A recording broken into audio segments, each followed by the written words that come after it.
Hello and welcome to Rewind Reviews, a podcast where we talk about movies that are nostalgic to us. Some would say we are nostalgia critics of a sort. Not that one. Yeah, I was going to say, not the reference I'd make. And when we get to Pink Floyd's The Wall, Chris, as we inevitably will, I'm not going to do a musical review that's a complete embarrassment to the entire of the internet that completely misses the point of Pink Floyd's The Wall and exposes me as a complete fucking moron. Are we going to do Pink Floyd The Wall? I've never seen it. I think, at some point. I really enjoyed it when I was younger. It was a powerful piece. Well, that would really... let me rephrase that. Sorry. Young Dan, pretentious young Dan, thought it was a very powerful piece. I mean, that would really shock the system, wouldn't it, if we followed up The Matrix with... instead of The Matrix Reloaded, just went straight to The Wall by Pink Floyd. Yeah, I mean, it's on my list, but to be fair, it's a long list. We'll get to Small Soldiers before we get to Pink Floyd's The Wall, probably. Fair enough. Which says a lot about our priorities here. But yes, anyway, if you don't know what we're referring to by any of that stuff, look it up. It's really fascinating. Folding Ideas did a really great video dissecting the Nostalgia Critics review of The Wall and why it's really, really embarrassing. Well, there you go. It's very good. Anywho, welcome. This week we are taking a look at the original Matrix. I have no idea which of us picked it. Chris, I think. Did you pick this one? I picked it, yeah. It was destiny. We pre-decided in a lot of ways. We'd sort of said we'll do a trilogy every series, and with the new Matrix film coming out, Matrix 4, probably the worst Matrix. No, it can't be much worse than the third one, can it? Let's not jinx anything in that regards. Let's not tempt fate. But with that coming out, we thought we'd have a look at the old Matrix films, and here we are. Obviously, starting with the first one. Yeah. It's an interesting one for me to talk about because obviously, we usually start this with our history with the movie. I don't ever remember existing prior to loving The Matrix, which makes no sense because The Matrix came out in 1999, and like many movies prior to that. So I can't really logically explain why I don't remember a pre-Matrix world because mathematically that doesn't exist. I know how I first saw it, which was on DVD, but it was one of the very first DVDs that ever came into my nan's video shop, and therefore I wanted to see what DVD looked and sounded like. Other than that, I don't really remember, other than just that it was fucking amazing. Blew my mind. And also, once again, Nan not giving a shit about ratings because I was way too young.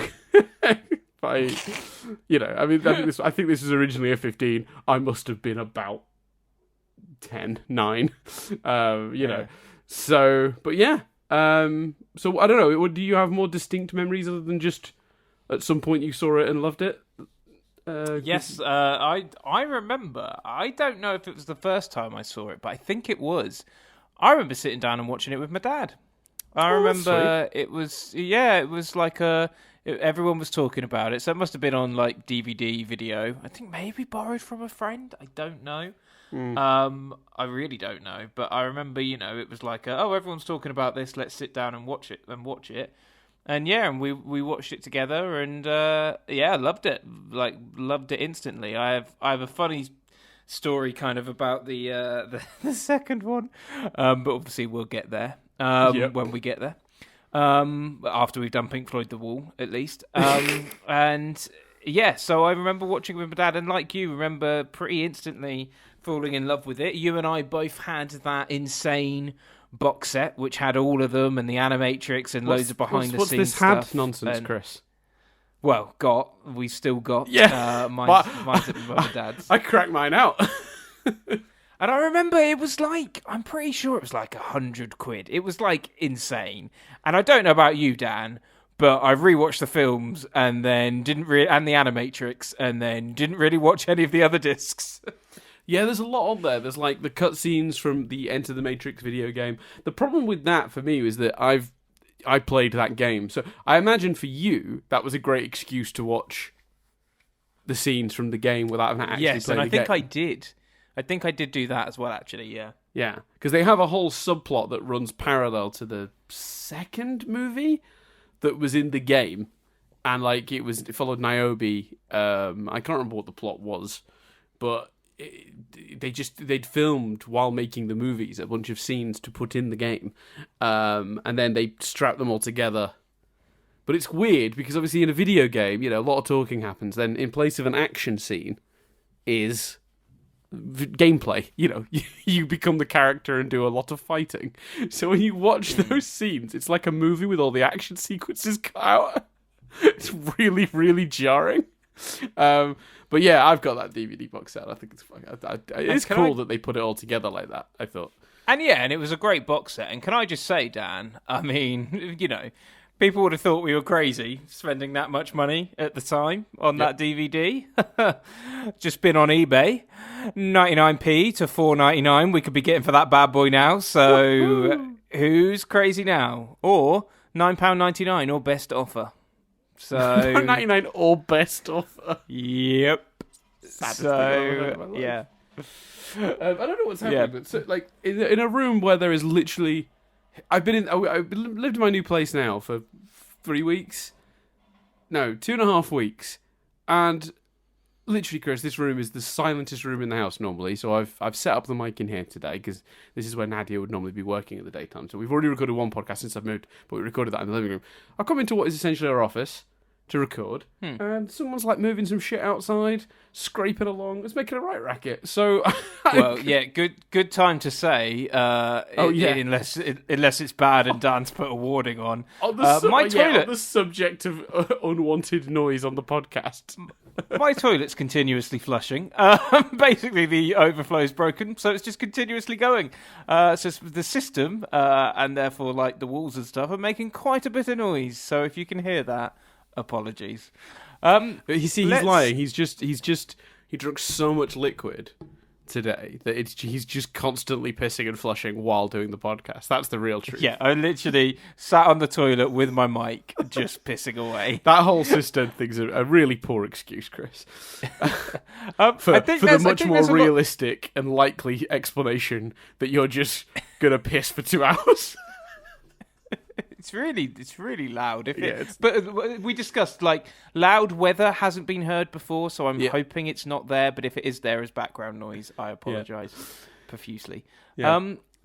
I think there's a lot to be said, actually, for how The Matrix was way ahead of itself in terms of the Animatrix and games, etc. But that's probably more applicable to, the sequel chat. So we'll go straight to headline thoughts, Dan.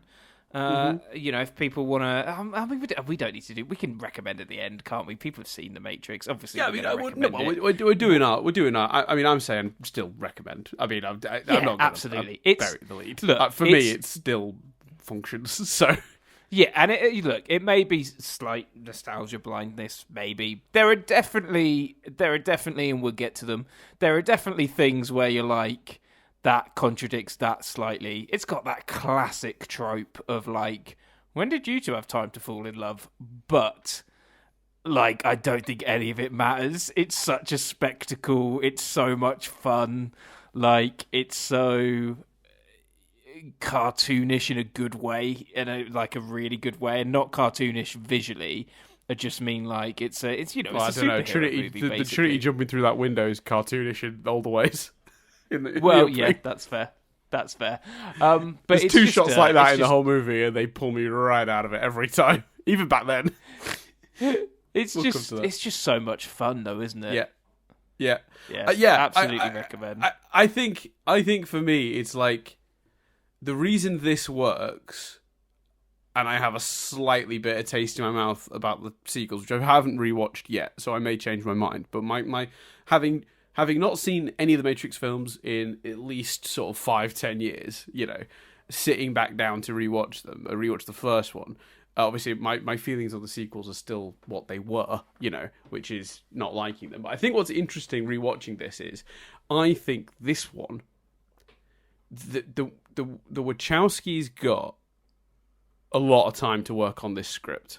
A lot. Because it was rejected by every studio for 6-7 years or something before it, they got it made. They made another movie between writing this initially and finally making this, So this went through a lot of drafts. And I think the reason the first Matrix, other than the obvious of, if you wrap up your story in the first one, good luck trying to find some threads to cling to for your sequels. But even taking that out of the equation, this movie is smart enough to layer in some of the philosophy stuff and some of their sort of wider thoughts about, like, I don't know, but whatever it's about, God knows, existentialism, Buddhism, I don't know. There's so much stuff that they've piled into the sequels. But all those ideas are only thinly in this one. So it doesn't distract from what is otherwise a really great, pulpy science fiction movie. It's present if you want to look deeper, but it doesn't bog the movie down. Because they were trying to sell this movie for so long. They rewrote it so many times. They trimmed it. They tightened it. They skimmed some of that stuff off the top. I'm sure the original draft was a bloated mess of religious and philosophical ideas. I mean, they made the cast read a book, or several books, before even reading the script. They wouldn't let the cast read the script until they'd read books on philosophy they recommended. So I've got to imagine the original draft of the script resembled the architect's speech from the second movie. But because they were trying to sell it to studios who repeatedly rejected it, said they didn't understand it, it forced them to tighten it up and clean it up. And it's just the right level, because it allows it still to be a pulpy, actiony science fiction movie where they all wear leather coats and do flips and slow motion jumps and all that great stuff, with a pretty solid core science fiction premise. The people who are dragging stuff around outside are now shouting at each other. I can't believe, honestly, it's been so quiet in this room, Chris. I genuinely can't believe that this has started the minute I'm recording it. I don't know if it's being picked up. It still gets to be all this fun, pulpy stuff, and the philosophy is there. It's definitely there. It's there in many subtle ways, but that is the key word, subtle. It doesn't otherwise bog the movie down, and I think that's what's really great about it, because at the end of the day, I'm not being funny, but end of the world, humanity enslaved, machines taking over, everyone trapped in a machine, in a virtual reality. Many of the characters would not spend anywhere near as much time as they do in the sequels philosophizing. That's the world is at stake. Go fucking punch something. Do you know what I mean? Like, let's not sit around and throw philosophy back and forth. So yeah, I think this one, I think this is an absolute blast of a film. Like, it's so much fun and it's such a good concept. I know now it seems kind of quaint and trite almost, but that's because everyone else has done stuff like it since. This, when it came out, was absolutely revolutionary, and science fiction movies weren't this complex back then.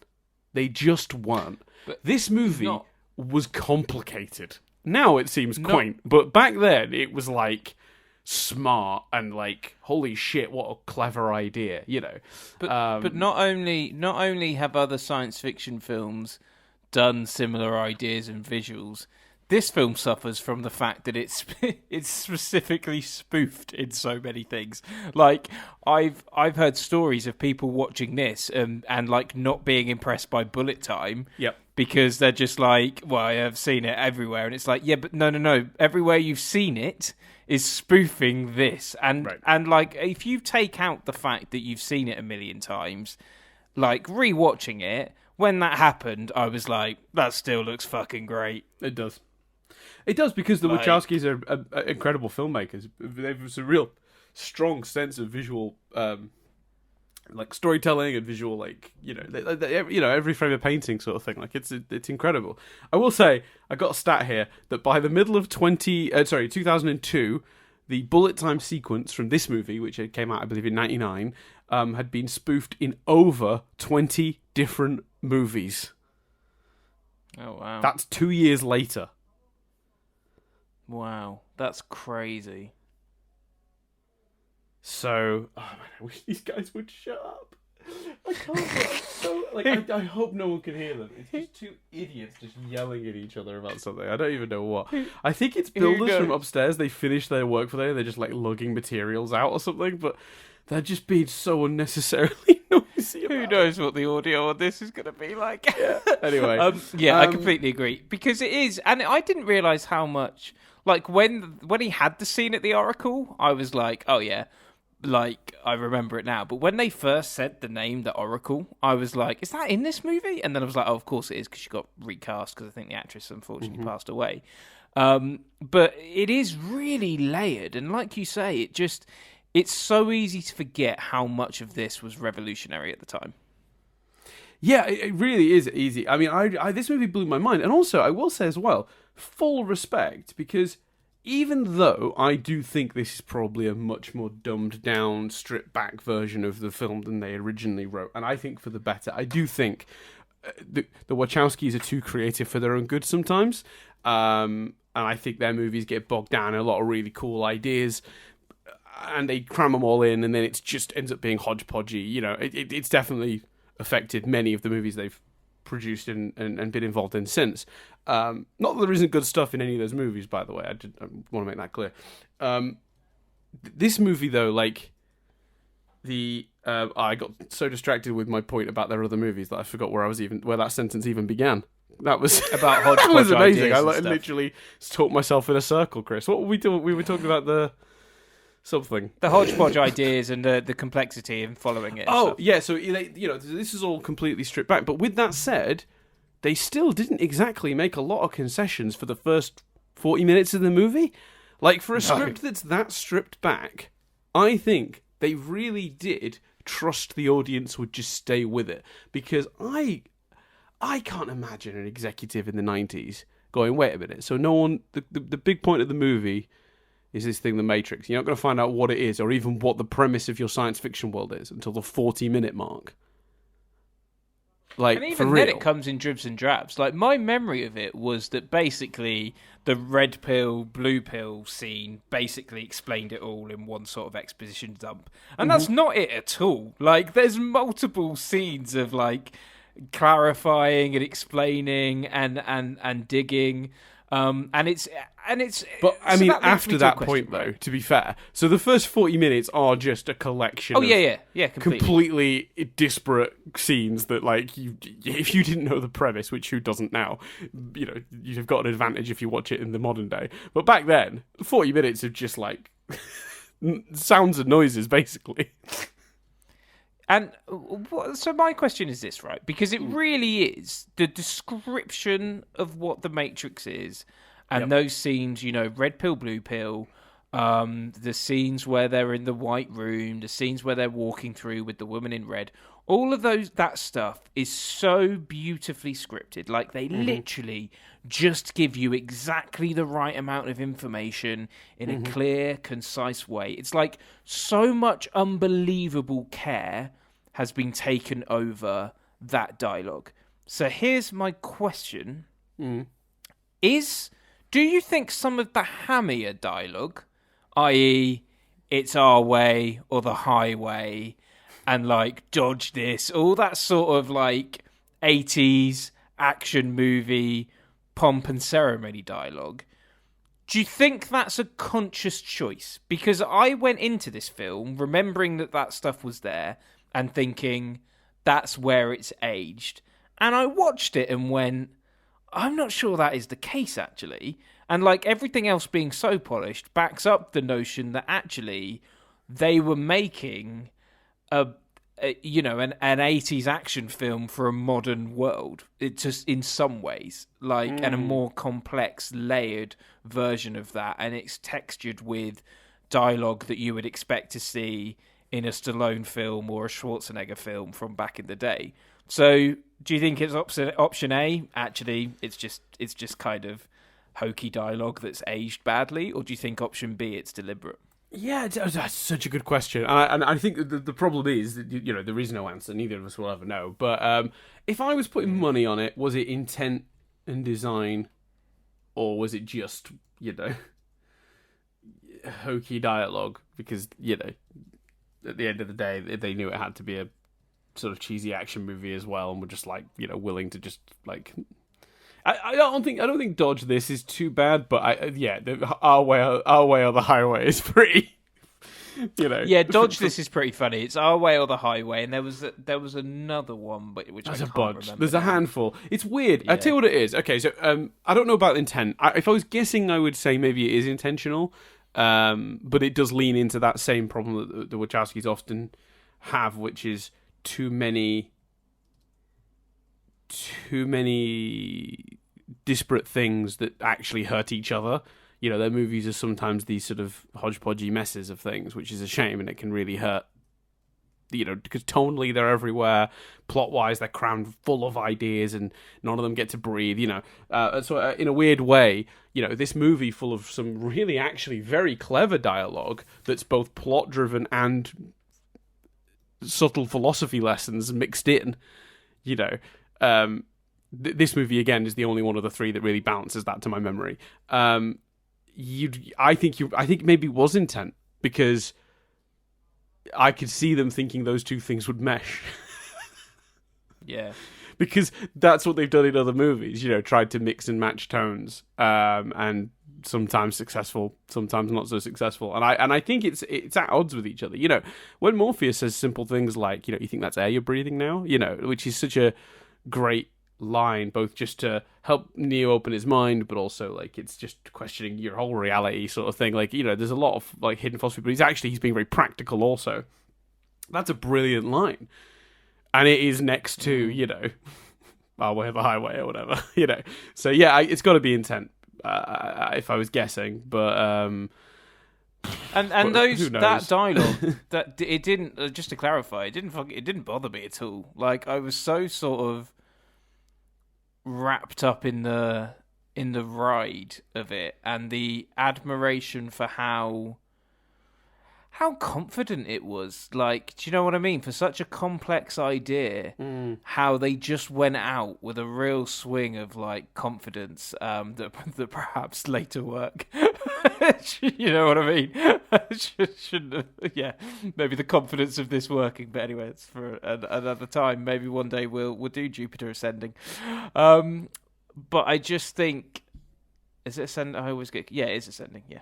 I was so taken by the ride of it that dialogue did not bother me at all. No, not as much as I thought me. it would. The things that bothered me, if we're nitpicking, were like, they do this whole big thing about having the confidence to jump, and like there are moments later on where it's like for example, and I know Morpheus is on his way to jump into, and then his leg gets shot and stuff, but there are just, during that whole sequence, there are many sequences later where you think, we'll do the big jumping thing like that you were talking about earlier, like, and maybe that jumping sequence exists because then it makes, the fact that he's flying at the end even cooler. But I feel like we didn't get the payoff to the jump stuff, and like I say, Trinity. Well, before Trinity and Neo, one of my other favourite things is I was getting quite. Sometimes you're watching the film and you're kind of trying to make mental notes for the podcast recording and stuff like that. And when Neo and Agent Smith are fighting in the train station at the end, I'm in my head, I'm going, this is why this movie's lasted. Because like Captain America Civil War, we've had the big action piece, we've had the big set piece, with the helicopter and all of that stuff. And now what it boils down to is just two enemies fighting together, letting out all their Actually, no, these two have barely spent any time together on screen, have they? They're not really arch nemesis. Like, I have that, like, it's really effective. But often with this film, so the more you think about things, the more it's like, oh, actually, that doesn't make a lot of, like, yeah.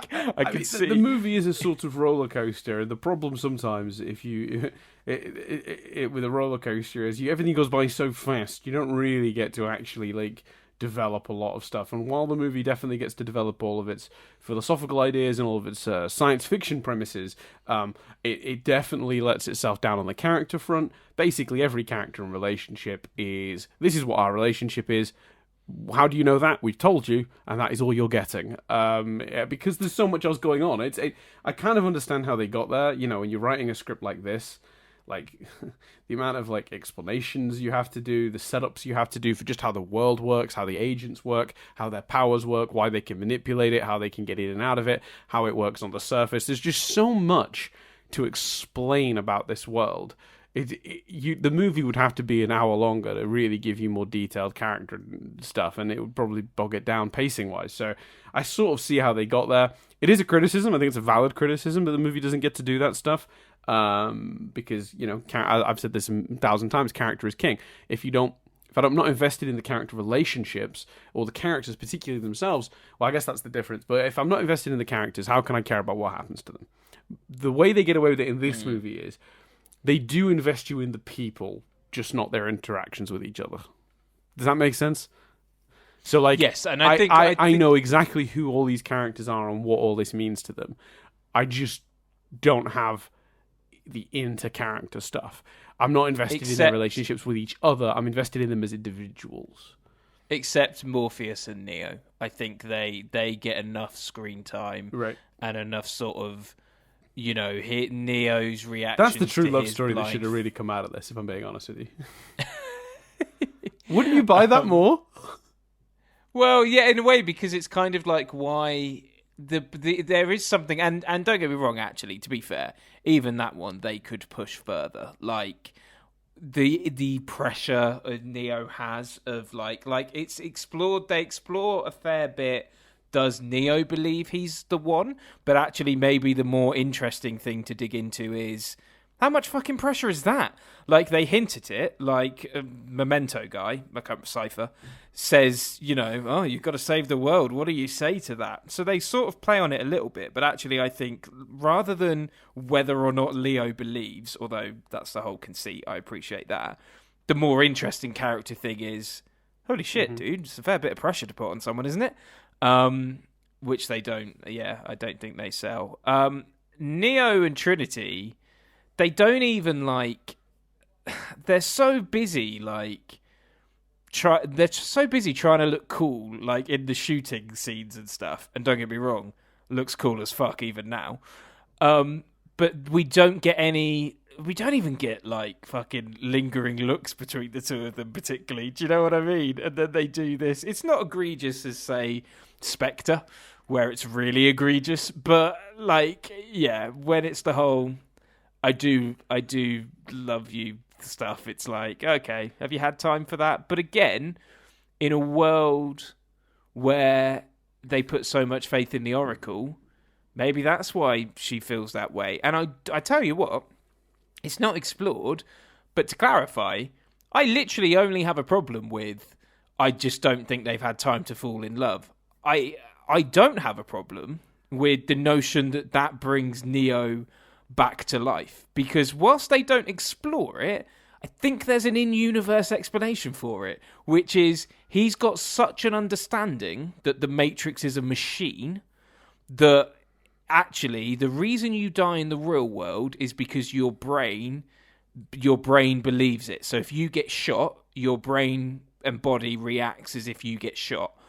But he's got such an understanding that the Matrix is zeros and ones, that even though he's been shot, his body doesn't react as such because he can still hear her voice and he can detach what's happened in the Matrix to his real body, and that's why he has the ability to heal himself after being shot. So it's not that element of the I love you, I mind. Is healing himself not as well just editing the code?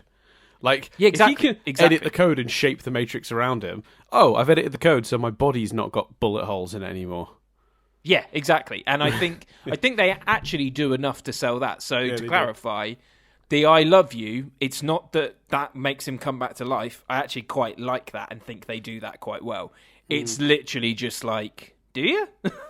So an interesting thing about the movie that I noticed on this rewatch, and then my dive into the trivia helped me verify. I wondered, okay, let's play a quick game. No wrong answers, because I think your instinct is probably what it should be, but the reality is a bit different, a bit weird. But how long do you think? How much time passes between the opening of this movie and the end of this movie? to your knowledge. Or let's not use the opening, because the Trinity scene from the opening could literally be from years before, for all we know. Let's go from them introducing themselves to Neo to the end of the movie. It's got to be a couple of days, isn't it? Like, there's basically the training day. Well, let's say 2 to 3 days. The day where he gets taken out and then falls asleep. The training day. Mm-hmm. And then that final battle stuff. Yeah, so then they go back in to see the Oracle. Yeah. And then that all kicks off from there. Yeah. Yeah. So it's actually 19 months. What? Mm-hmm. What? So I did wonder this when I was watching the movie, because they talk about rebuilding Neo's muscles. And they show lots of different shots of him going into different training programs. And while they do say he's been in it all day, they don't say it's the only day he's been in it. And then he starts to like act as if he's been there for a little while. I wonder how long he actually spent on the Nebuchadnezzar before Morpheus said he's ready to go in and see the Oracle. And the reason we know that it's actually 19 months is the date stamp on the phone trace program in the opening sequence has the 19th of February, 98. And the closing sequence, it reads the 18th of September, 99. Which makes 19 months between the two events. Now, which helps with the love story. It does help with the love story, but because it's... Well, if it was clear in the fucking film. Right, this is my criticism. So, and I don't have a huge number of criticisms of this movie, but I think they didn't make it clear that huge amounts of time were passing, for me. It all feels like it all flows into each other. And while that makes for an entertaining movie, keeps the pacing going, moves at a clip, it leads to issues like, how do these characters love each other? It's, it doesn't make sense. They've spoken 3 times as far as I'm aware. But the idea that they were on that ship together for weeks, if not months, you start to build up a better picture. But the movie does not make that clear for the pacing. So I think this explanation is fansplaining, even though it is there in the text of the movie. If you look at the time frame at the start and the end of the movie in the actual digital, the text, I don't think the movie does anything else to promote that idea, and therefore I think that is a fansplaining thing. It does cover it, but the movie doesn't, in my opinion. You've got to be eagle-eyed to notice the difference between those two dates. You can't expect a casual viewer to like whip out a notepad and be like, right, so a date just appeared. It was 19th of February, 98. I'll see if another date appears later in the movie and I can identify how long it takes place over. And I think they could have easily done it. Like, just divide up the training montages with, shots of them eating and there's a fucking Christmas tree in the background. Shots of them, playing games and the Christmas tree is gone. Whatever. I know that sounds cheesy, but in a movie with It's Our Way or The Highway, I think that would be fine. I think you'd get away with it. Like, if you literally broke up the training stuff, the shots of taekwondo, kung fu, drunken boxing, I think was one of them. Yes, it was. Which I was like, I don't know if that's like an actual thing or if that's it's a reference to. Well, I mean, there's a genuine style of martial art called like drunken. Maybe it's called. I want to say it's like called drunken monkey or something like that. I don't know. There's a genuine a drunken master is like an old thing, and it's like a guy who moves around in a way that feels like he's like wobbling all over the place, but he's actually very targeted movements. In fact, there was a reference to it in the Marvel series for Iron Fist. He fought a drunken master in that, and the guy was like stumbling all over the place, but then like hitting him really hard. It's a real thing. There was also a Jackie Chan movie, I believe, that dealt with it. I also noticed that and was like, that's fun. I don't know a lot about it, but yeah, it's a real thing. But I just think do that.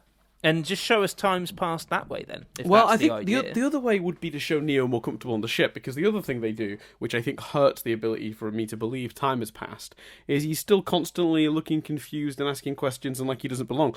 Like, there's the scene where they're all at the dinner table and he pours the food and they're like, oh, it's, such a thing, it's gruel.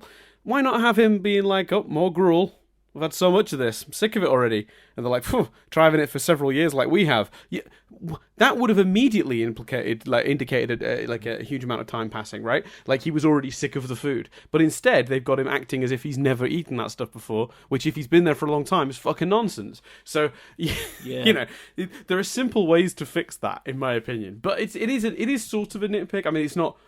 I mean, get your driving gloves on, Chris, because we're taking a trip to Nitpick Corner.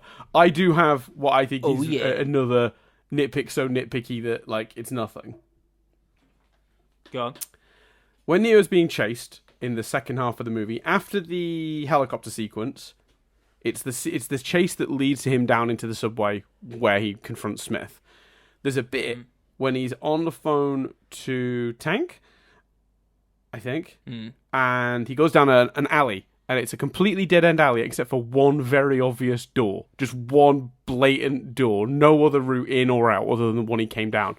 And he goes on the phone. He's like, direction? He's like... And the guy just goes... He goes, you need a little help? And then he goes, door. And he's like, fine. And goes through the door. And I'm like, you needed help for that? Wait. You needed to speak to them on the phone for them to tell you to use the only other exit you have. The door. Like, I'm sorry, but, like, what is this? I don't understand.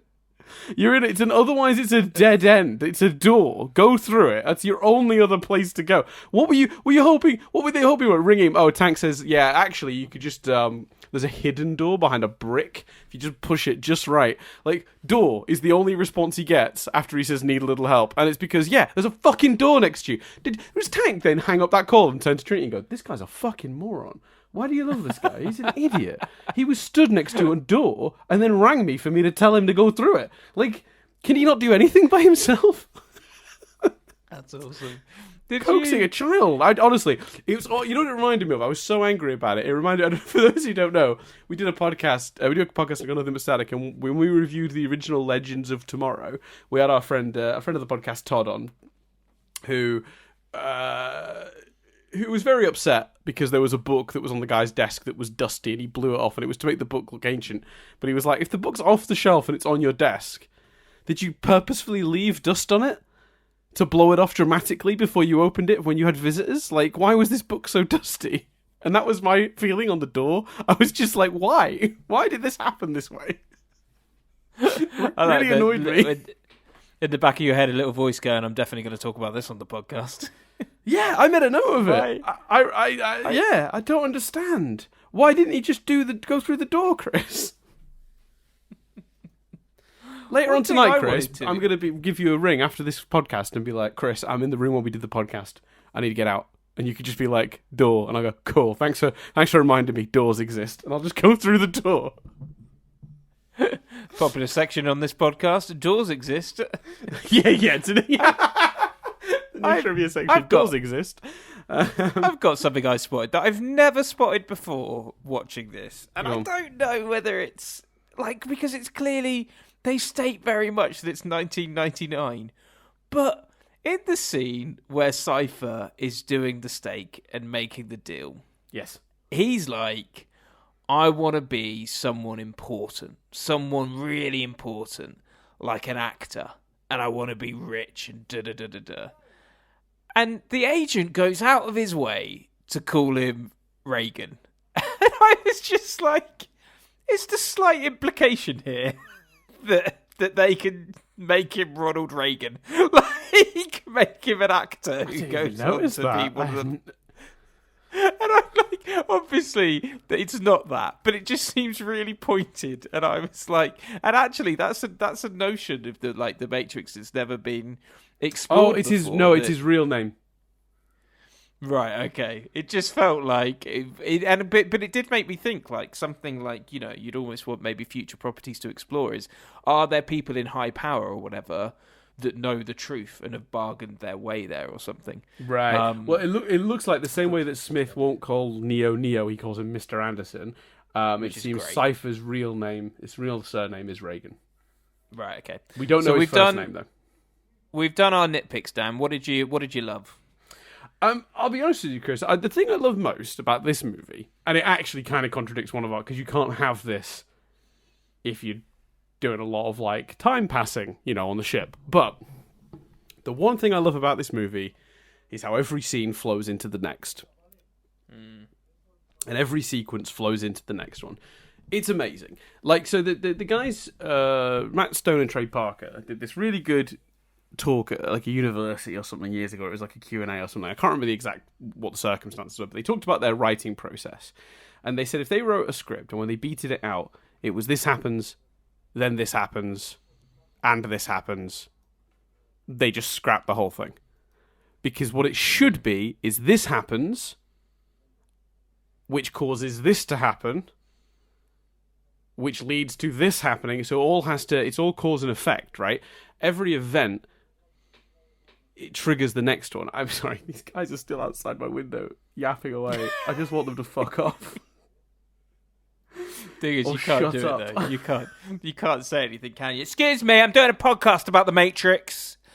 I just don't understand what they're out there for, talking so fucking loudly at this time. It's a private estate. Oh, what twats. Anyway,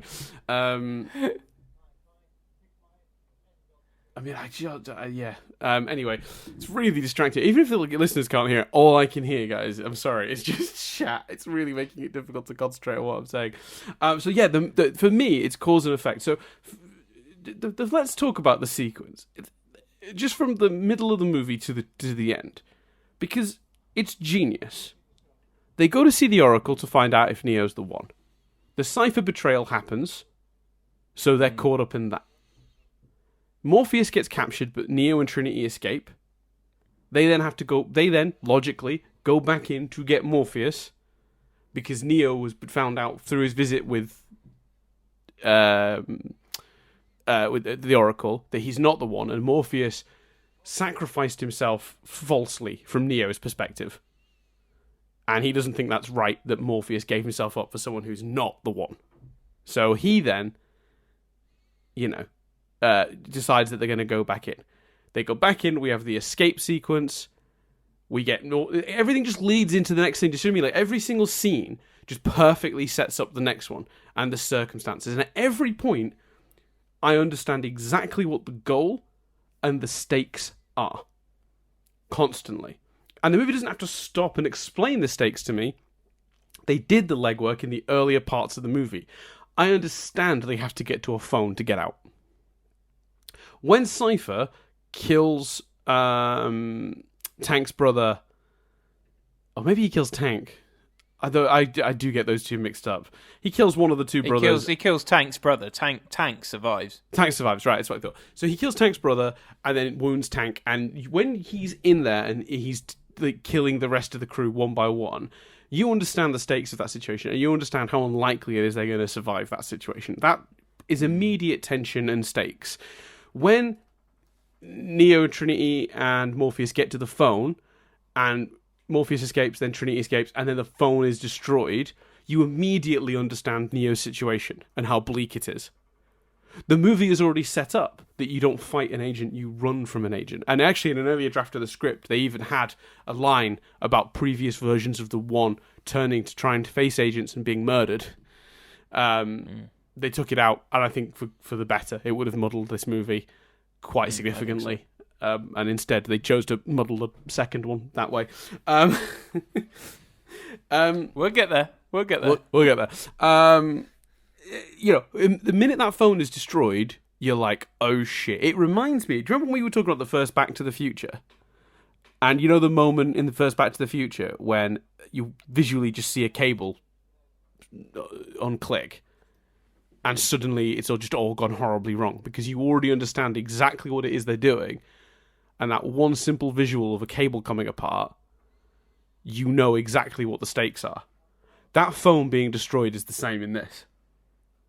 And I think, just from a screenwriting perspective, the way each scene flows into the next one and has its own individual stakes that all contribute to the larger plot cohesively while it's all going forward and keeping the pace up and being full of action and character moments such as the Neo, like that setup at the end where and this is another that's genius and it's a part of this same flow of events. Trinity's back on the ship, Neo's still trapped, their ship has been found and they can save themselves with an EMP, but if they do that while Neo is still in there, he's done.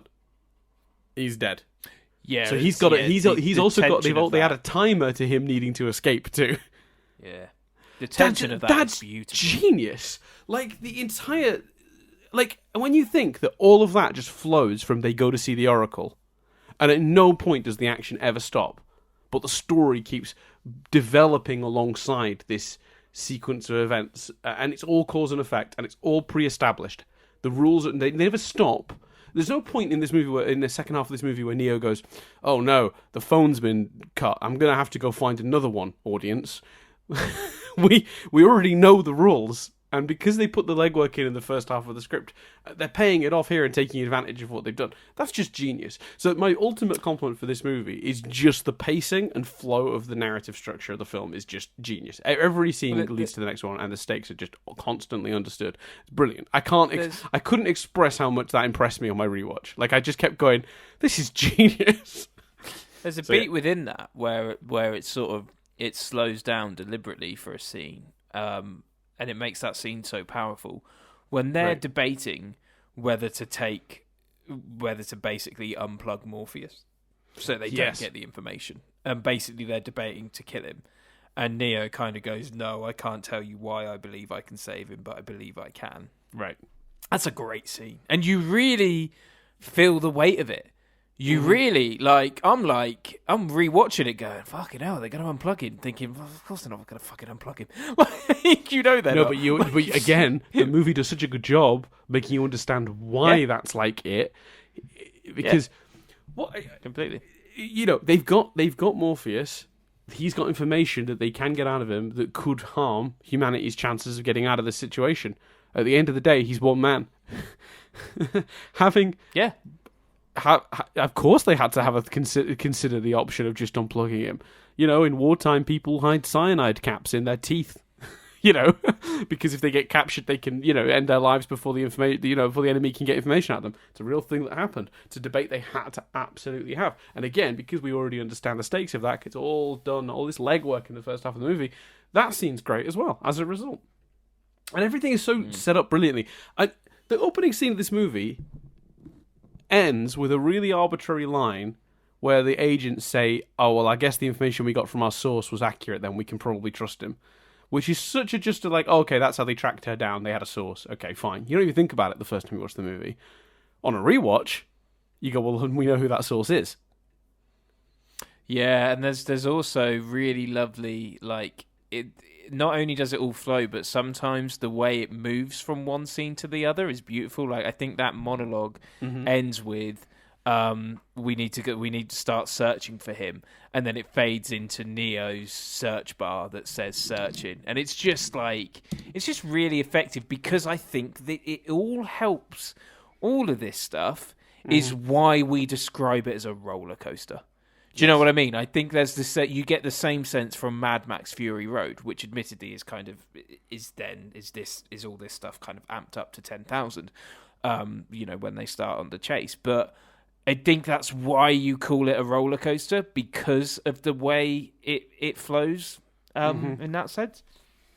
And it's crazy. I think it's crazy that a roller coaster still finds a way to be a really, for the time, complex science fiction premise also, because most other complex science fiction things, it's a lot of standing around and talking.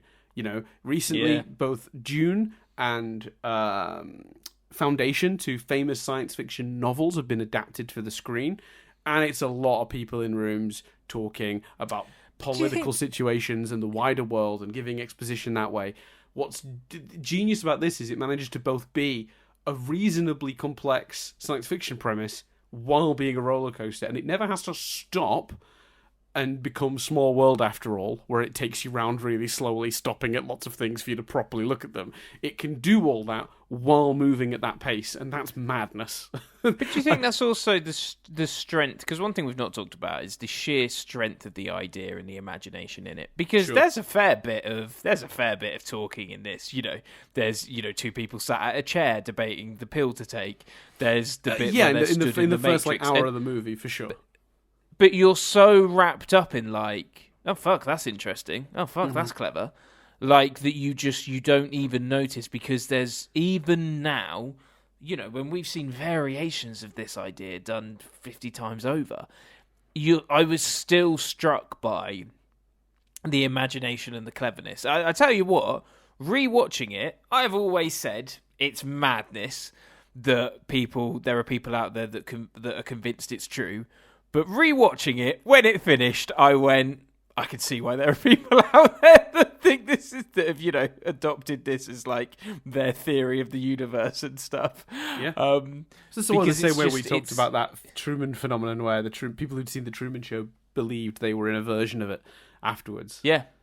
Yeah. And again, but that's part of the genius of the idea and the sheer imagination on display, in bullet time, in the ideas, in some of the visuals, like, even like as the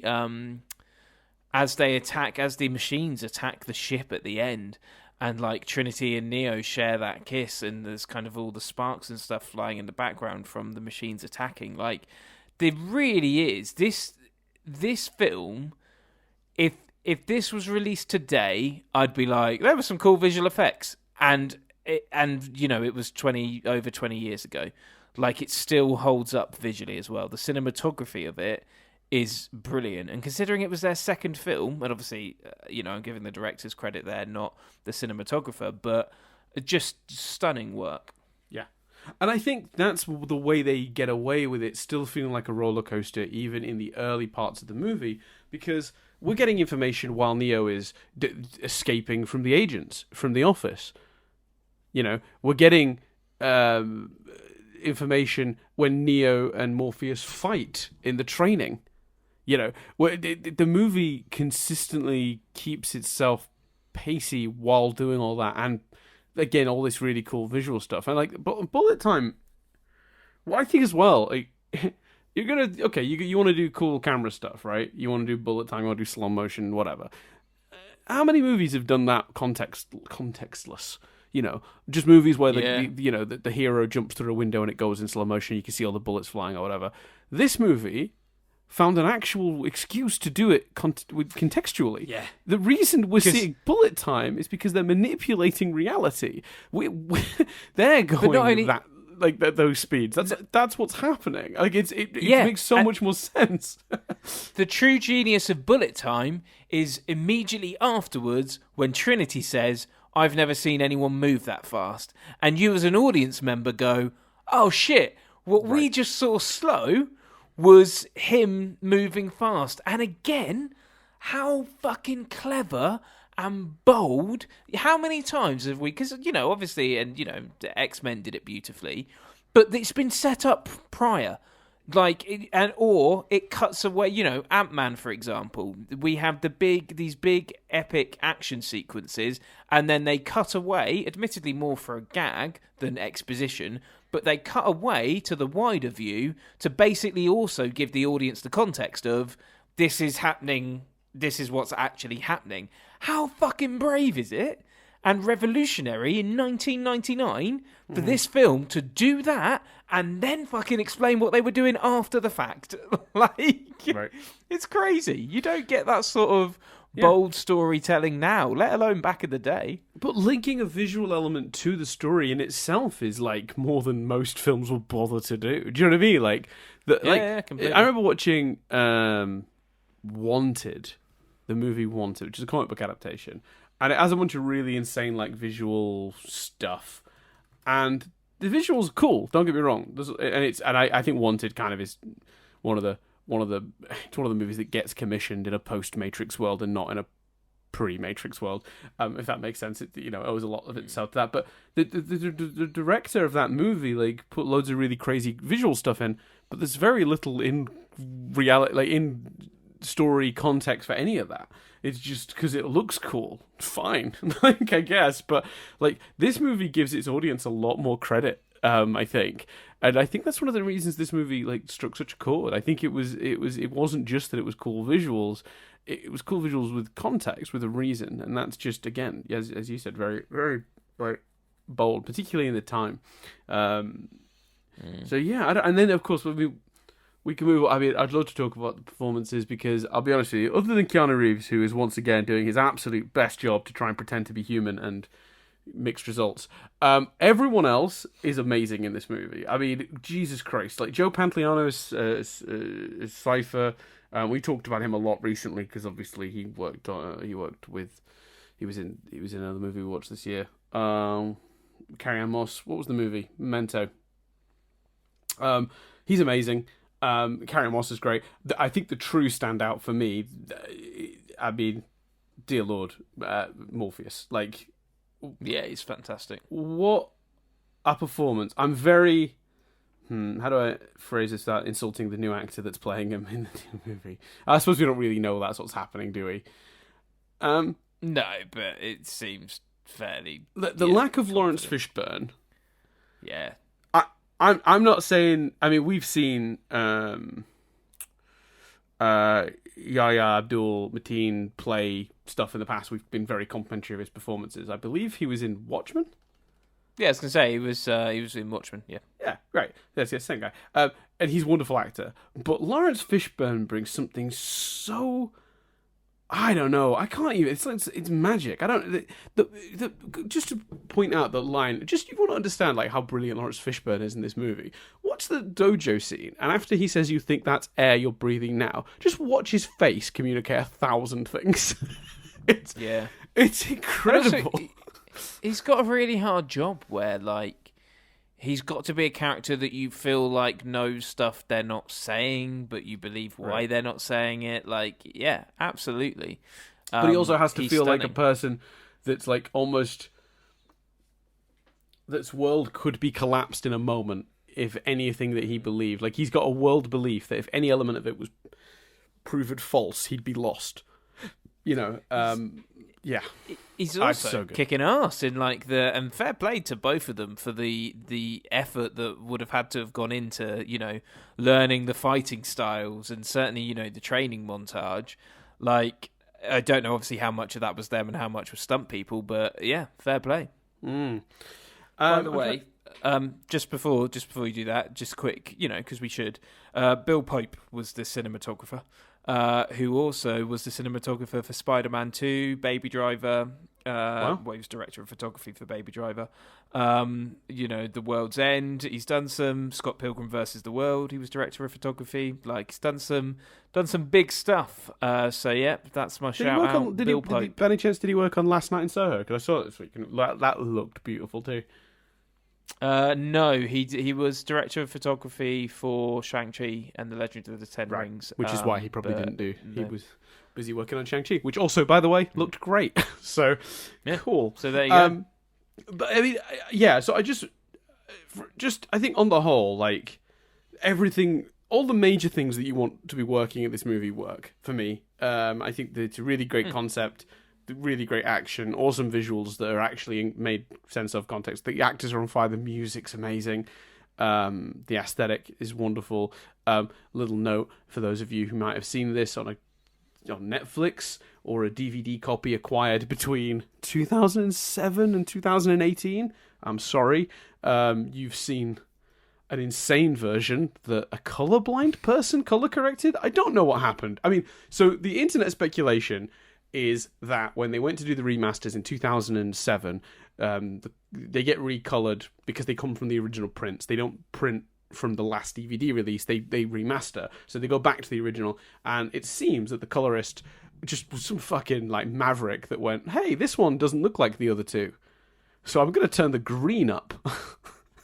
And while it does kind of make it look a little bit more like the other two, the problem is that the other two, there was a lot of green going on in the backgrounds, but the actors still had, you know, human skin tones. The version that exists, that is also been the one that's ended up on like Netflix and stuff, is so fucking green. The characters look sick in every scene. It's horrendous. It looks ugly as shit. They fixed it in 2018. They went back from another negative and made it more naturalistic, which is the colour scheme it would have had in the theatres. But if you ever watch this movie and think, God, it's a lot greener than I remember, maybe check where you're watching it from. Look, because some absolute lunatic went way too far. I kind of respect his balls to be like, yeah, I'm gonna improve this classic. I mean, it's worth noting. Look, it's his job. His job is to recolor it because the movies always get recolored when they get transferred from film to digital mediums like DVD. That was always the process. Look. But Look, if they're going to make that many changes, bring in the directors or the DOP or like someone who worked on the original visuals and be like, "Is this what you were thinking of?" Because here's the thing, Dan. No. You don't want to say it. I don't want to say it. Someone's got to call him out on it. It was George Lucas. George Lucas was like, right, we've got an opportunity. I love to fuck about in these instances. Let's make it more in line with the sequels. Yeah. It's got Lucas written all over it, my friend. Yeah. I don't even know what to say other than just like whoever it was. I love you to bits, whoever you are, because you're an absolute maniac. I just don't understand how anyone could look at those visuals and think that looked right. Honestly, it's so bad. It's like the whole movie looks puke green. Anyway, that's not the version I watched. Thankfully, I managed to get hold of the 2018 version. Although the version of the DVD we've got, Chris, that box set, I think that's from 2004, and I think that's free of that problem. I think it is. Yeah. No, I think that's certainly my memory. I don't think I've ever seen the proper green version. Yeah, but yeah. I'm trying to see if there's anything else I want to. Yeah, you got any notes before we triv it up? Yeah. Just the Neo Smith fight is just incredible. It's amazing.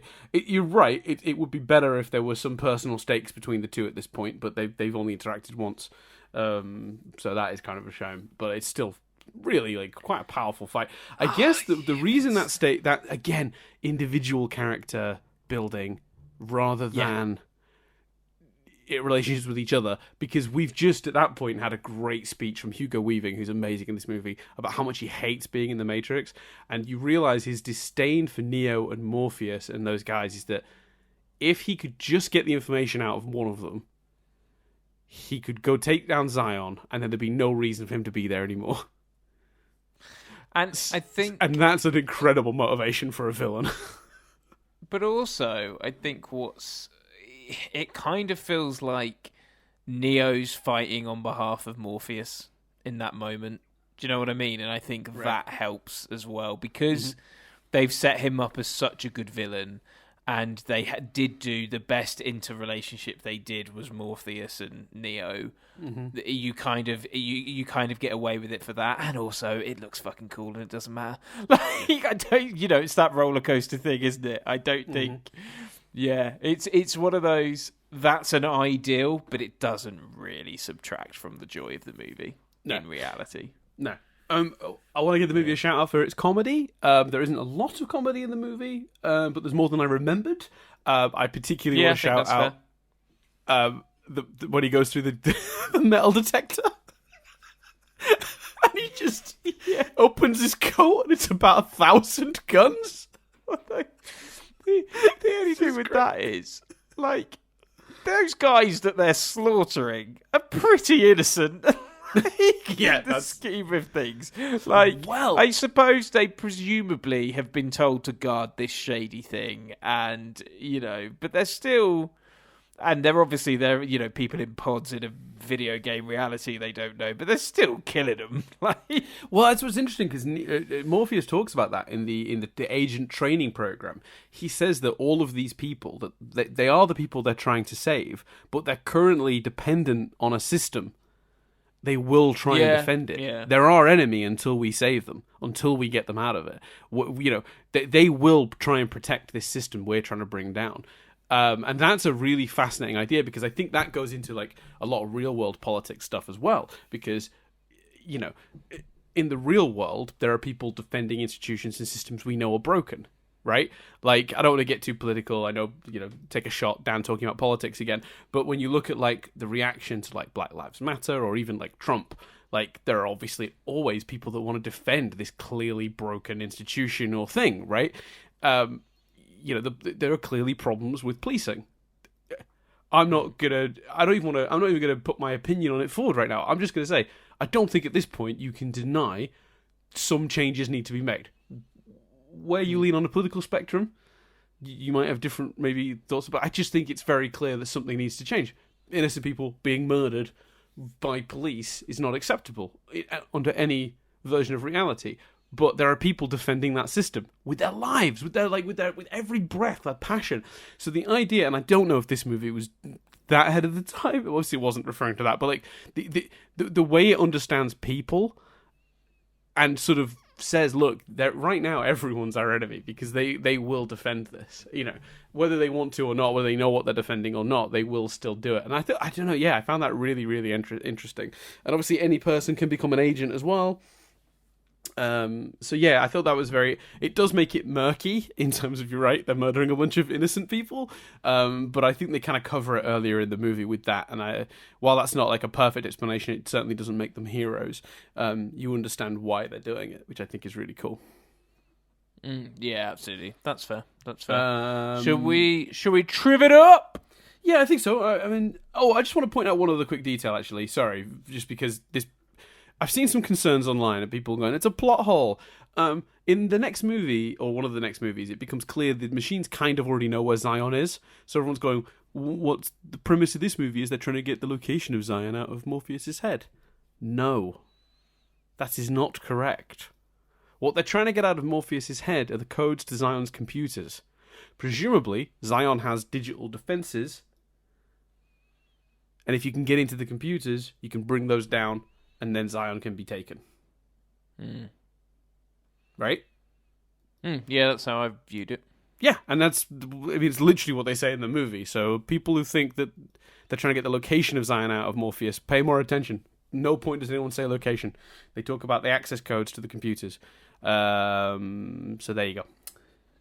What else was there? I want to give a quick shout out. You know, after again, just talking about the weird comedy that comes out of nowhere in this movie, the moment after they get in the lift after the shootout, where that one random panel just crumbles.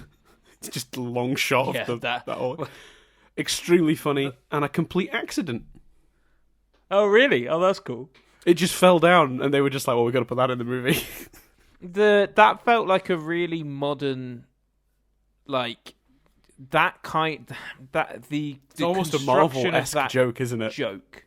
Yeah, the construction of that joke and that joke we've seen in multiple forms since then, but that felt very ahead of its time. Like, it was like, oh, that's, it's the kind of humour you see in all sorts of stuff at the moment. Free Guy's got a lot of that, whatever. There's countless examples, but I don't think it was that common back in the day, and actually that felt like an incredibly modern joke. Agreed. Or at least ahead of its time. Yeah. Agreed. Should we get into the triv then, Chris? Let's triv it up! Triv it up. So, I'm going to go through it. There's a lot of it. I'm going to go through it as quickly as I can. So, this is the movie literally no one wanted to make. Several Hollywood studio execs passed on the project, claiming that sci-fi was basically bad business at this point. They even cited recent failures, of one of which at the time was hilariously a Keanu Reeves picture called Johnny Mnemonic, as an example. They had this vision basically for 5.5 years, working through many drafts of the screenplay while studios just kept tearing it down and saying they didn't want to make it. There was a lot of, we like the ideas in the script, but this is going to be too expensive on screen, or it might not work on screen. How do you translate this very complex science fiction? Like, maybe this is better as a comic book or a book or something like that, which is actually funny because the reason they came up with the concept for The Matrix was they were asked to write a comic book. And they developed this idea initially as it was going to be a comic book, and then turned it into a feature script, because they, it got more and more imaginative and more in depth. So yeah, eventually they went and created 600 storyboards to demonstrate how this would be communicated visually. With they hired two illustrators, Steve Scroyce and Jeffrey Darrow. And they then were able to sell the movie to Warner's after seeing sort of the bold vision in these images, and finally the movie got greenlit. But am I right in saying, as part of that, they had to make Bound first? I believe that's correct. Or were they making Bound while they were still trying to sell this? I'm not 100% sure. But the The other thing the studio insisted on was that they had to increase the amount of explanatory dialogue is the word that's written here, which I don't think is a word. But yeah, basically all the exposition, because basically this screenplay was being won as a screenplay that, quote unquote, nobody understands. So, and now we move on to a new section, Chris, of trivia called "Everyone in the World Turned Down This Movie." So, actors-wise, yes. So I want to. Normally we do the would-be castings. We've talked about the idea of like the Rick Portal. God, you got to another dimension where another actor ended up being in the movie, and normally it's because they were signed on, but then in the end there was a scheduling conflict, money, whatever. There are a million reasons. Sometimes we talk about actors that auditioned but didn't quite get it. They weren't quite right for the role. Blah blah blah. This is primarily a list of people who didn't want to do it. They either thought it would fail, didn't understand the script, didn't like it, whatever. It's incredible, Chris, how many people didn't want to do this movie. So right, go on. I'll go through it as quick as I can. Lou Diamond Phillips was sent the script, but was later told by his agent that the movie would flop, so didn't do it. David Duchovny turned down the role of Neo in order to star in The X-Files. So this is turned down, was offered. This isn't was talked about, was considered. This is literally, they gave him a contract and he said no. Nicolas Cage turned down the role of Neo due to a scheduling conflict and some other stuff with family issues. Brad Pitt turned down the role of Neo for a slightly different reason. He didn't believe the role was his. Whatever that means. Yeah. Leonardo DiCaprio turned down the part of Neo, supposedly because he was concerned about the amount of visual effects. Ewan McGregor turned down the role of Neo because he wanted to do Star Wars. Both movies actually then competed against each other for the Best Visual Effects Academy Award, and The Matrix won. Will Smith famously was approached to play Neo, turned down the movie in order to do Wild Wild West, later admitting that at the time he didn't feel he was mature enough as an actor, and that if he had been given the role, he'd have messed it up anyway. So he has no regrets, and he thinks Keanu was brilliant as Neo, which is a very nice thing to say. Fair play. That Will Smith thing sounds more genuine, because no one's asked about this until the movie becomes a hit. So Brad Pitt saying he couldn't find the role or whatever, that you fucked it, Brad. You fucked up. Admit you fucked up. Like, don't try and make out some wanky excuse. Like, he didn't believe the role was his. Like, yeah, didn't believe the role was his. Yeah. That's because you turned it down. Yeah. Correct. Yeah, there either wasn't enough money, or your agent, like several of these people's agents, went, "This will be a flop. Don't bother." Yeah. And to be fair, if I'd have read that script as an agent, I'd have gone, Yeah, because even if you like the script, there's a big difference between thinking it's a good script and thinking the script will make money. It's not about the quality of the script; it's about marketability, right? So the agents are looking for different things in scripts than people who just want to read a script because they enjoy it. But this list keeps going, Chris. Oh my! Jada Pinkett Smith is one of the few people that auditioned but didn't get it for the role in the movie. She actually went for Trinity, didn't get it. But people who turned down the role of Trinity include Gillian Anderson, Sandra Bullock, who actually, ironically, turned it down because at the time Will Smith was going to be in the movie. Later on, she regretted this decision because had she been cast, she would have been reunited with Keanu Reeves, who she'd worked with on Speed, and that would have been fun. Does she not like Will Smith? What? Doesn't no explanation. So I'm just gonna go with racist. No, I'm kidding. Right. No, I don't know. There's no. I guess she just thought like a Will Smith movie might be like, Will Smith made very specific movies at that point, didn't he? I mean, it's a lot of like. Fair enough. Yeah, maybe she just thought like a Will Smith vehicle is not the kind of movie she wanted to be in, because it's a Will Smith vehicle. You're taking a back seat to an actor like Will Smith, which I think is fair. Yeah. I'm speculating, but I could understand if that's what it was. Now, here's the list of people who all auditioned or were offered the role and then turned it down of Trinity. It's fucking massive. I'm going to read through this very quickly. Marissa Tomei, Selma Hayek, Catherine Zeta-Jones, Jennifer Lopez, Angelina Jolie, Angie Harmon, Drew Barrymore, Kate Hudson, Uma Thurman, Ming-Na Wen, Michelle Yeoh, Lucy Liu, Heather Graham, Elizabeth Hurley, Jennifer Beals, and Ashley Judd. Oh, and Mariska Hargitay. All of Hollywood got offered this movie. And I'm not done because we've not even got to Agent Smith or Morpheus yet, but carry on. I was just going to say, I think of all the Trinities, Sandra Bullock, I think, could have done a really good job. Yep. But it's very hard, even more than Neo, for me, it's hard to imagine anyone but Carrie-Anne Moss as Trinity. Right.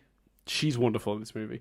She's amazing, yeah. She brings a real, like... It'd be so easy to dismiss her performance as, like, too stoic and guarded and a bit stiff, but I think that's the choice. She's made a really great acting choice to be that guarded. These characters have been through an awful lot, and it makes a lot of sense for the Trinity character to behave the way she behaves in this movie. It's a very measured performance for Carrie-Anne Moss. I think she does a wonderful job. One of the weirdest and arguably worst alternate realities, and I desperately, if I had the Rick and Morty portal gun, I would definitely be trying to find this one just out of sheer morbid curiosity. But there was a point in which Jean Reno was approached to play Agent Smith. Fucking hell! So who is that? Jean Reno. Mate, I don't know what that movie is. It's not this one. No, I mean, what's Jean Reno been in? I mostly know Jean Reno from the 1998 Godzilla movie, which is what he actually made in place of this. Right. But, he was also in the Da Vinci Code, Mission Impossible, Pink Panther. Right. He's just an extremely French man. I don't mean to be rude, but he is like the most French person. Right. That would have been a French Neo. That would have French Morpheus. No, Smith. Oh, right. Apparently, one of the reasons he turned it down was he didn't want to move to Australia, which is where they filmed the movie. So, for Morpheus, they considered Samuel L. Jackson and Gary Oldman. They also offered it to Chow Yun-fat, who turned it down. Val Kilmer was considered. But they liked him paired with Will Smith. When they had Will Smith in conversation, they thought Val Kilmer was the choice. But when Smith exited, they then turned around and offered it to Russell Crowe, who turned it down. When later was asked about this, he just said, "I just didn't get it. I couldn't get past page 42. That world was just not interesting to me." Which again, fair play to Russell Crowe. Yeah, that's way better than Brad Pitt saying, what did Brad Pitt say? What did he say? I'm trying to find it. Really going in on Brad Pitt for that. Oh no, but he didn't believe the role was his. What wanky bullshit was that? 1 second. Nadia, you can shut the door. For those wondering, Nadia's come home. Hello, Nadia. I left the door to this room open because otherwise the cat would have meowed at the other side of it for the whole podcast. And because we've just moved, we can't let the cat out yet. So while you're doing that, there's a lot moving around outside my door. I'm just going to check it is Jess and we're not being robbed.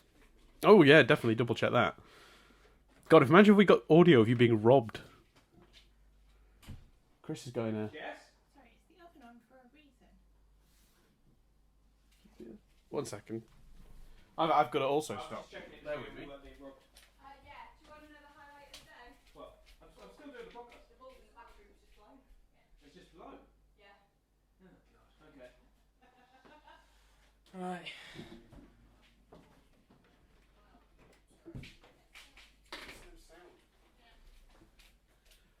Chris.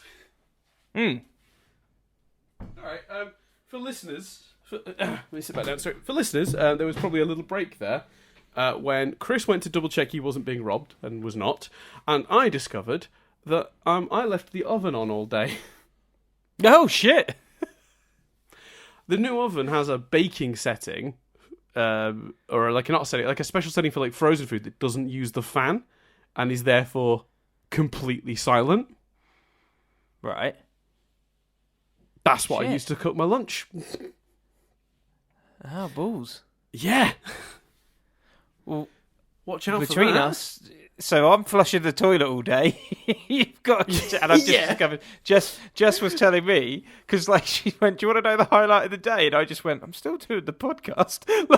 She went, "The bulb in the bathroom's gone," which means that both the toilet, we have a separate toilet and like bathroom with like a shower and stuff. So both the toilet and the bathroom are fucked. But I just love that we were just having. And then I got back and I was like, "Is Dan going to be like, why are you having a conversation?" And I got back and I just heard Nadia talk about electricity, and I was like, "Oh, that's okay. That's there. He's doing the same." Yeah. So I'm glad something happened there, Chris, because I felt bad about this. So, in the run of the trivia, we had Russell Crowe saying, "I didn't get it. Couldn't get past page 42." Yeah. immediately followed with what sounds like Laurence Fishburne directly responding to Russell Crowe, which is not what happened, but that's how it sounded. He was just talking generally because there was a vibe in Hollywood about not getting the script, and it's not a response. Right. But Laurence Fishburne said that once he'd read the script, he couldn't understand why other people found it confusing. His doubt was actually more that the movie wouldn't necessarily get made because it was, in his words, so smart. So he thought the movie was a bit too complex for like a Hollywood popcorn-eating audience, and didn't think it would get made in the end, but liked the script and understood it. So yeah, there you go. Fair play. So let's get to the main trivia, because that's all the casting nonsense out of the way. So much. Just anything stand out for you that? I mean, I Chow Yun-fat as Morpheus might have been all right, I guess, for the action, but I don't know if he'd have given the other stuff the same gravitas that we got from Laurence Fishburne. I think they're all perfect. Even Keanu Reeves I wouldn't want to see anyone else in that role. No. Like, yes, Keanu's trying to be human, but so's Neo. So it works. it works for me. He's not the most convincing human. I'll be honest with you. No, but it's. I mean, please, anyone who doesn't know, just Google the scene. I forget what movie it's from. Maybe it's like the Lake House or something. There's a movie where the requirement for the scene was that he sneezes, and his attempt at recreating a human sneeze does make me think he's from space. But to be fair, this is the movie where that's okay. I mean, he's also in a rom-com called Destination Wedding with Winona Ryder. I mean, it is, it's more challenging there. You bump up against that more there than you do here. And it's also worth noting that, I just want to clarify, I love Keanu Reeves. I think he's amazing. He's amazing. He's one of the best. I don't think he's the best actor, but I think he's a really great performer for other reasons.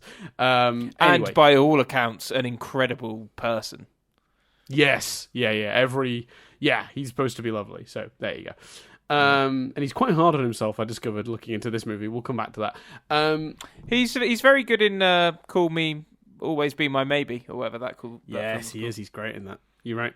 And John Wick, but John Wick again, it's like a very dehumanized character. Wick, when he's cast correctly, he's amazing. Anyway, at the director's request, the actors and actresses were needed to explain and understand The Matrix, not only as a film but as a philosophy.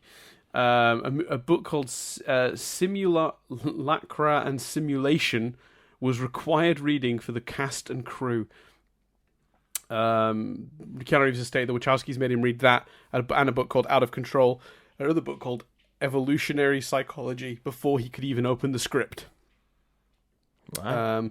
Eventually, Keanu Reeves was able to actually understand and explain all of the philosophical nuances involved in the script. Carrie-Anne Moss, on the other hand, commented that she had difficulty with this process, which I think is fair. Yeah, I don't think that's unreasonable. Yeah, it's not for everyone, that sort of stuff, is it? No. Shot almost in time, and also, the actor doesn't need to understand all that stuff. It's fine. Yeah. We just get to play a character. Yeah, it's fine. I would agree with that. Shot almost entirely in Sydney, Australia. The location scouts did find it very difficult to find sort of burned out American ghetto-looking locations. Many of the urban decay locations actually had to be created by scratch. But the plus side was, by filming in Australia, they kept the film's budget very low. Warner's basically couldn't have afforded to make it if it had been a US-based production. They reckon it. So they made it for $60 million. It would have cost about $180 million if they'd made it in the US. Wow. So they saved a lot of money doing that. The filming of the helicopter scene did nearly cause the entire film to get shut down because the helicopter flew through restricted Sydney airspace. Good move. They actually ended up changing laws in New South Wales, Australia, to allow for the filming to continue to proceed. The first day of shooting they did was the scene where Neo receives the phone from Morpheus in the office and flees from the agents. The very last scene they filmed was Neo waking up in the pod and being flushed away and then picked up by the Nebuchadnezzar. The reason they shot that last was to allow Keanu Reeves to lose 15 pounds and shave his whole body to give Neo an emaciated look. Wow. It's a lot of effort. That's a great scene. Very suspenseful, very tense. Yeah, and gross. There's a fair bit of body horror in this movie. Especially early on, I think. Needles in the back of their heads and like the sound effects when he like that stuff goes down his throat. Like, some gross stuff in this movie. And before, especially, I think that's kind of how they ramp the tension up before the actions. Because you think about like so much early on, like his mouth getting, very upsetting. You know, his mouth getting sewn together or whatever. Like, like body horror. Those exact words went through my mind watching certainly the early parts. Definitely. Yeah, for sure. For sure. In the first 45 minutes of the movie, Neo has 80 lines, 44 of which are questions. I love it that. averages at roughly one question per minute. More than that, Triv. I love that someone's worked it out. Yeah, me too. It's the main reason I kept it. The opening action sequence took 6 months of training, but then 4 days to shoot. On that subject, actually, they legendary Hong Kong stunt coordinator Wu Ping Yen, I think I'm pronouncing that right, apologies if I'm not, initially refused to work on the film, like every fucker else, and even after receiving the script, which he didn't like, but he hoped that by asking for an exorbitant fee, it would put them off. They agreed to pay him the exorbitant fee. When that failed, then he gave them what he considered was an impossible request. He said he'd only make the movie if he had complete 100% control of the fight choreography and would be allowed to train the actors himself with his own team and for 4 months prior to shooting. The Wachowskis agreed. Wow. Worth it though, wouldn't it? Yeah. Fight scenes are amazing. Like if those sequences suck, the whole movie falls apart. Agreed. Yes. So without question. Completely worth it. Obviously all the scenes in The Matrix, all versions, have a green tint. The idea is that you're watching through the monitor, and the code is green, so they're all tinted green. Scenes in the real world have a blue tint, and blue was kept to a minimum within the world of the Matrix, which is the directors thought that blue kind of represented more the real world, which is ironic because blue is actually the least often naturally occurring color in nature. So it's kind of almost the opposite of what's true, but that's the visual aesthetic they went for. The fight between Neo and Morpheus, which is neither in the real world nor the Matrix, is tinted yellow. So there you go. So even even in the color corrected version, the original theatrical release or the remastered one from 2018, that there is still a green tint to that stuff. It's just not turned up to the point of making all the characters look like they just got off a roller coaster.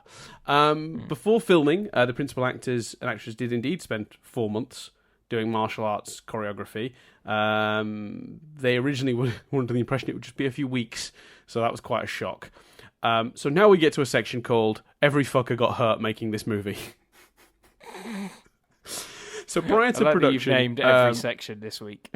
Yeah. So prior to production, Keanu Reeves suffered a two-level fusion of his cervical spine, which had begun to cause paralysis in his legs, requiring him to undergo neck surgery. He also had a hip accident in the early days of shooting as well. Or was that Hugo Weaving? We'll come back to that. He was still recovering by the time of production, but he insisted on doing the training anyway. Stunt coordinator Wu Ping Yen let him practice only the punches and lighter moves. Reeves trained very hard and even requested to do training on his days off. However, the surgery did leave him unable to kick for 2 out of the 4 months of training. As a result, Neo doesn't kick a lot in the movie. Due to his neck injury, some of the action scenes had to be completely rescheduled to accommodate full recovery. As a result, filming began with the scenes that did not require as much physical exertion, such as the scene, where he gets interrogated, sneaks out of the office, talks to the Oracle, the car ride, all that stuff was shot earlier. A similar concession was made for Hugo Weaving, who suffered an injury. I've seen 2 reports, some saying he hurt his leg, some saying he hurt his hip during one of the first days of shooting. Unclear what actually happened. He definitely got injured, the exact nature of which is lost in a sea of people giving different bits of trivia here, and I've not been able to source the sort of the truth. But basically, for a while, there was a suggestion he might have to be recast, but they shuffled the schedule around for Neo to do all of his fights at the end, so they did the same thing for Hugo Weaving. So he was able to do all of his fight scenes at the end of the movie, the shoot, and he kept his part. I mean, to be fair, he's often fighting Neo, so that makes sense. Yeah, exactly. It worked out weirdly. When filming the scene where Neo slams Smith into the ceiling of the subway tunnel, Chad Stahelski and Keanu Reeves, who was Keanu Reeves' stunt double, sustained several injuries, including broken ribs, knees, and dislocated shoulder. Another stuntman was also injured by a hydraulic puller during a shot where Neo was slammed into a booth. So stuntmen were not free of being hurt during the production of this movie. Now, there's one more someone getting hurt thing, and this one bothered me. I'll very briefly talk about why. Carrie-Anne Moss performed shots featuring Trinity at the beginning of the film. At the beginning of the shoot, where, there's a lot of wire stunts generally throughout, but she actually twisted her ankle shooting one of the early scenes, but decided not to tell anyone until after filming so that they wouldn't recast her. Jesus. Now, this is not a comment on this movie, the production, the crew, the Wachowskis, the stunt coordinators, anyone who worked on this movie at all, but I think it's fucked up that the culture in Hollywood at the time was that a male actor gets an injury, they rework the whole shoot, female actor gets injured, God, they'll recast me, I better pretend I'm not. That's crazy, isn't it? Mm-hmm. So horrific. That's just Hollywood culture, not a comment on anyone who worked on this movie. Yeah. Make that very clear. The comment is, it's such a shame she felt, that was the case. Not sorry she felt that way. It's a shame that was the case, that she was very confident that would happen. Is horrific. Speaks volumes about the stuff she'd been through previously. Yeah, completely. Mm-hmm. Yeah. In Greek, here we go. So just some general, there's still a bunch, Drew, but I'll blast through some of these because these aren't these are just sort of more general ones. In Greek mythology, Morpheus is the god of dreams, which is ironic considering that Morpheus, his role in the film is to awaken people from dream states. According to the costume designer Kim Barrett, Trinity's costume was made of cheap PVC because of the tight budget. Similarly, Neo's coat wasn't actually made of any expensive fabrics at all. It was just a cheap wool blend that could be purchased at $3 a yard. And Keanu Reeves' wardrobe for the opening portion of the movie, when he's, Mr. Anderson himself, his wardrobe is all deliberately shabby and ill-fitting, suggesting that Thomas Anderson's feeling, sort of implying Thomas Anderson's feeling of not quite fitting into the world. So there we go. When Belinda McClory auditioned for the role of Switch, this is a good one, she was only actually auditioning for one half of the role. The character was originally planned to be played by androgynous actors. In the real world, Switch would be a male actor, and in The Matrix, a female, hence the name Switch. Oh. This is a brilliant idea, in my opinion, and it's a real shame they didn't get to do that. Warner Brothers apparently were behind just keeping a single actress in the role in both environments in the end, and I'm sure their reasoning was just, let's not confuse the audience. But considering the Wachowskis ended up transitioning, I think it's safe to say that there are several allegories across the Matrix movies, and I'm not the guy to comment on them. There are brilliant articles and podcasts and YouTube videos analysing the sort of mythology of this universe and how it relates to ideas of trans identity and all that stuff, and gender identity and stuff, and I'm not the guy qualified to comment on that. I do think it's a shame, though, that one of the more overt ones was nixed. Yeah, I agree. And again, I don't feel like the studio were going, we can't have any of that stuff. It just sounds like the studio went, I might confuse the audience. Yeah. I'm not saying I'm not defending them, because that is still a shame. No, but it's a massive shame. Absolutely. Mm-hmm. No. Numerous sets of identical twins were cast as extras in the Woman in Red scene to create the illusion of a repeating training program made with limited resources. So I think that's really cool that basically a bunch of the characters now have the same face as they go through the crowd, because obviously in a video game you see the same NPCs, the same model being reused all the time. So there are constantly the same faces in a crowd in a video game. So I think that was really neat as an idea. They went to a lot of trouble to cast twins, and I thought that was fun. They'll do more of that in the next one. We'll come back to it. When Neo gets in the car with Trinity for the first time, Switch refers to him as Coppertop. So Coppertop is apparently, and this is it's one that's confused me for a long time, Chris. Never understood it. Thought it was some American thing I didn't get. Turns out Coppertop is slang for the Duracell brand of batteries, because when you look at a Duracell battery, it's like black, but the top bit, they always do it in that sort of like coppery brown colour. Okay. So the idea is that, he's an energy source, he's a battery, he's still plugged in. Coppertop. Yeah, that's clever. Yeah. Yeah. And obviously, Clever. the battery that Morpheus uses as an example when he talks to Neo about it, is a Duracell. It's a Coppertop. With a Coppertop. So, yeah. We've already touched on that one. With the exception of the call traces, the sort of glyphs on the computer screens that represent the Matrix code consist of backwards letters, so letters literally flipped, numbers, and Japanese, katakana characters. I hope I pronounced that right. Apologies if I didn't. So yeah, so none of it is like traditional letters and numbers. It's all like reversed and using Japanese characters as well. It's a cool detail. Yeah. Carrie Ann Moss has reported multiple times that she found it impossible after the film's release to ever wear sunglasses because it made her instantly recognisable. That is a curse. That is a true curse. And then finally, everyone's favourite segment, Chris. Everyone's favourite segment. It's time for Cars Exist. Hooray. Cars Exist. Brum, brum.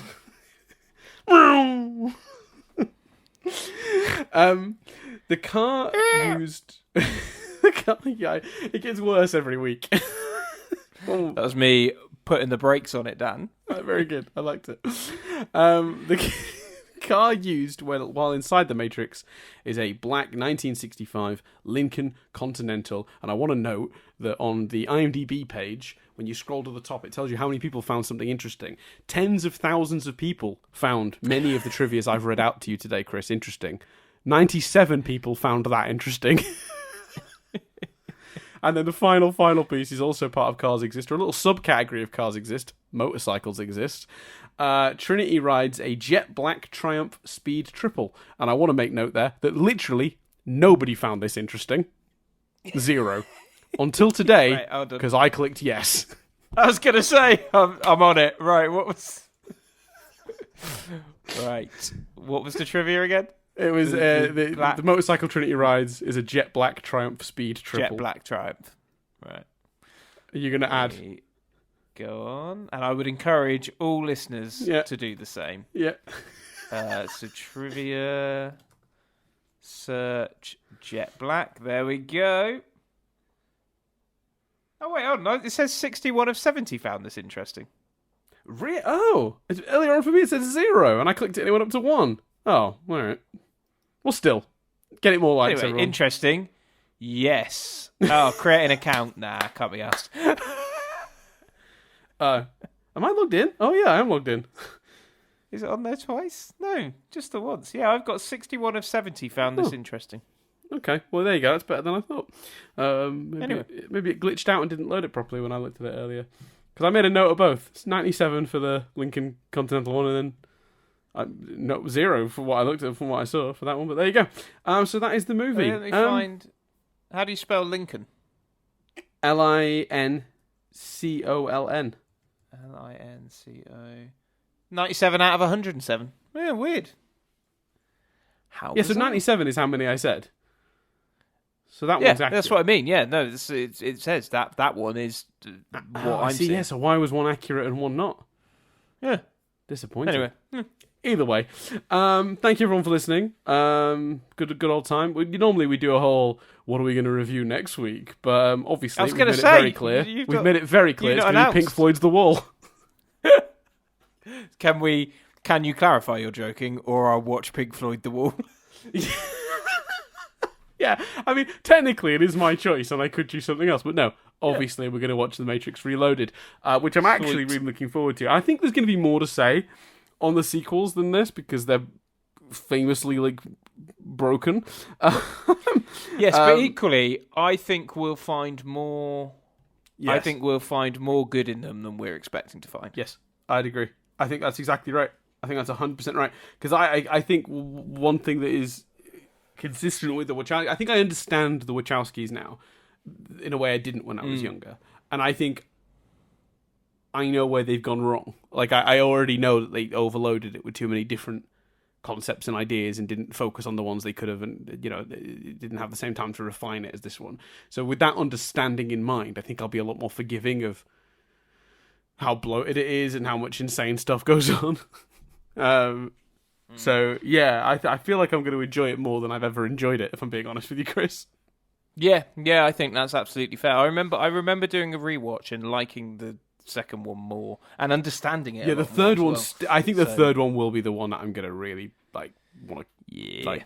I'm gonna struggle with the third one, but I think the second one will probably hold up reasonably well. It's still gonna be that's fair. Worse than this one. But this is a big old recommend. Yeah, definitely go back and check out The Matrix. I've talked about this in the past. I work with a lot of quite young people in my job, and the amount of them that I'm just like, new Matrix coming out this year. They're like, yeah, I've never really seen The Matrix. Kind of know of it. Oh my god. That is one thing. I just, quickly. I was trying to find a Google image search that would, and then I was going to be like, the scene I'm looking forward to is when all the kids say that they don't need no education. I was trying, but I couldn't see, like, all the imagery from the Pink Floyd The Wolves film seems crazy, in a good way, in an excellent Pink Floyd way. But I will say, like, and I meant to do it. I didn't have a chance between watching and recording, but I got to rewatch the trailer for Resurrections now that it's really fresh in my mind. Because one thing watching this film made me go is, fucking hell, there really is a lot of, like, echoing in the shots, isn't there? From what we've seen so far. But yeah, maybe we'll talk about that at some point. Maybe once we've done the third one, we'll have a little, like, what are we expecting from Resurrections chat. Yeah. But yeah, hopefully everyone's enjoying this. Presumably, at the time of releasing this podcast, Resurrections is either just about to come out or it's been delayed again because of COVID. So that's fun. I think in the UK, I'm hearing wind that it's getting pushed back to January, which is funny because they just literally like they put out posters. I've seen posters in cinemas and on buses the last week or two that are saying like December still. But they're not saying a specific date. And I have a feeling that they're going to want to give it a bit of space because I think they're starting to see the numbers on those Spider-Man trailers and shit themselves a little bit, Warners.